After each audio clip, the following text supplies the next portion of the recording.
So last night was Halloween for me, and I actually got a hangover from eating too many Kit Kats.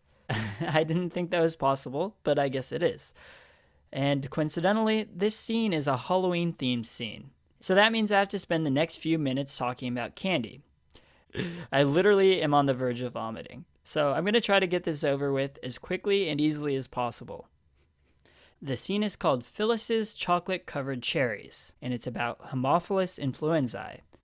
So the story of the scene is that some kids are trick-or-treating at Phyllis's candy shop.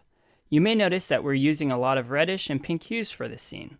This is to help you remember that Haemophilus is a gram-negative bacteria.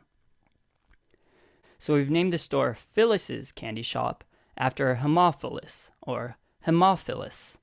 So let's get the store name up there. Haemophilus is often described by its characteristic coccobacillary shape. This means its shape is in between a cocci and a bacillus. To remember this, we're going to put a big candy machine right up front, dispensing candies that are in a coccobacillary shape. We've also made the machine in the same shape, and we'll put a big sticker on the front of it with an enlarged image of the candy so you can clearly see its shape. Haemophilus requires a special media to grow. You should know that it's grown on chocolate agar, which requires the addition of two special factors, factor 5, which is NAD, and factor 10, which is hematin. We're going to give you an easy way to keep this all in order. We'll make the candy shop specialize in chocolate to help you remember chocolate agar, and we'll add it here on the window. Now we have to illustrate factor 5 and 10 and give you a way to remember what each of them are. First, for factor 5, we're going to turn this circle above the candy machine into a nickel. A nickel is worth 5 cents for factor 5, and the name nickel will help you remember nicotinamide in nicotinamide adenine dinucleotide, or NAD, so you can make the connection that factor 5 is NAD. Okay, what about hematin being factor 10? Well, if you remember the 10, you can remember the factor is hematen, or hematin. So to remember factor 10, we'll have Phyllis selling her chocolates for 10 cents, or 1 dime. We'll add the sign here for now, but we'll draw the chocolates in a little later. Before we jump into the diseases caused by Haemophilus, you should know that the infection is primarily transmitted by aerosol transmission. To help you remember this, we'll have Phyllis using an aerosol spray over her glass. You'll see exactly what she's spraying at in a little bit. Since these droplets first go to the respiratory tract, it should be easy to remember that Haemophilus can cause pneumonia. But there are 3 more disease processes that you need to know about. And we'll use some trick-or-treating kids in costumes to help you remember them. One of the most high-yield manifestations of Haemophilus infection is epiglottitis. As far as this step 1 is concerned, if you hear epiglottitis, it's caused by Haemophilus. The symptoms of epiglottitis include inflamed epiglottis, inspiratory stridor, and drooling, and it usually occurs in children. To help you remember epiglottitis, we're going to have a child here screaming. He was already on his toes because it's Halloween, and now he's being spooked by the sudden spray behind Phyllis's counter. Notice we're making his epiglottis visible on the bottom of his mouth. We're also making him drooling to help you remember the major symptoms of epiglottitis. Another way they may describe epiglottitis is by giving you the physical exam finding of a cherry red epiglottis. We're really going to hammer this in by changing the name of the store one more time. Now this is going to be Phyllis's Chocolate Covered Cherries. We'll also have the screaming kid holding an ice cream with a cherry on it that's fallen to the ground. Screw it, let's just fill this entire store up with cherries and chocolate. Alright, that's enough for cherries. Let's move on to the next disease process, otitis media, or inflammation of the middle ear. We're going to have another kid here who's plugging his ears with his fingers because the other kid is screaming. And this is how you'll remember otitis media. Alright, let's move on to the next disease process, meningitis. Meningitis is only caused by Haemophilus when it's the capsular form of the bacteria. And specifically, it's only the type B strain that's associated with meningitis. To help you remember that Haemophilus causes meningitis, we'll have another kid in the store. He'll be wearing an astronaut costume, and more importantly, he'll be wearing our standard recurring symbol, the meningitis helmet.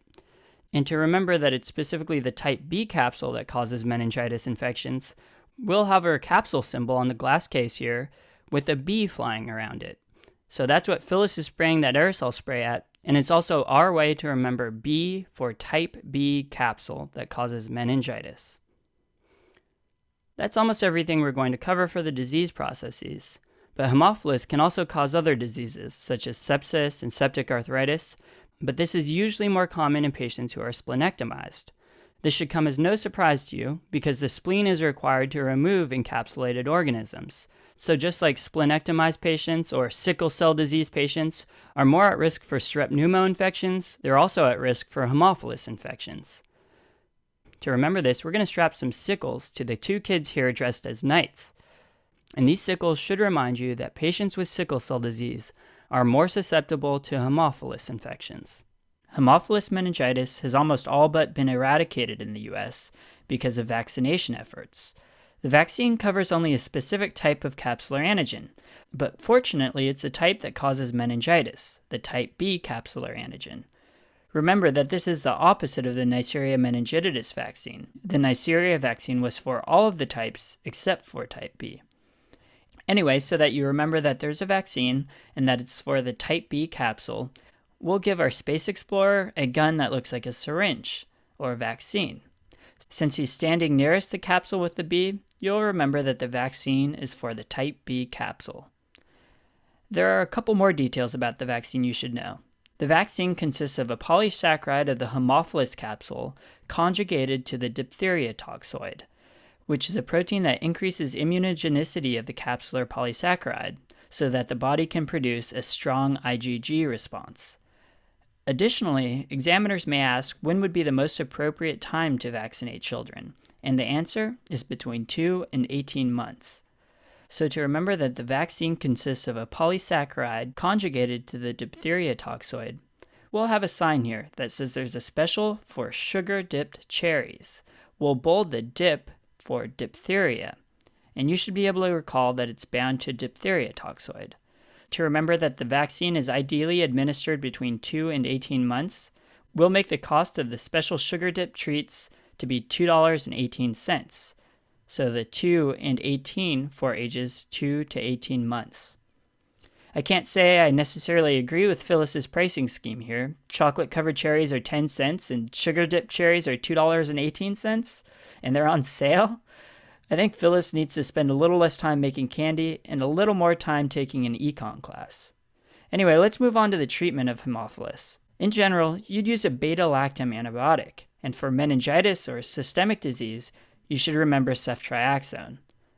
We'll use our ceftriaxone symbol, the 3 axes, which you've seen many times before, and we'll conveniently strap these axes to the back of our kids in the night costumes. There's one more aspect of treatment we need to cover. If a kid is diagnosed with Haemophilus meningitis, rifampin is commonly used for prophylaxis of meningitis in close contacts. So to remember this, we're going to draw a kid wearing a cowboy costume, and we'll have our symbol for rifampin, the rifampin rifle, strapped to his back. And take note that he's not one of the kids that represents any of the disease processes of Haemophilus. He's just hanging out with him. He's a close contact. Remember where else we used our rifampin rifle for prophylaxis of close contacts? That's right, in the Neisseria meningitidis story at the college crime scene. Well, that's it for Haemophilus. I hope you enjoyed this one.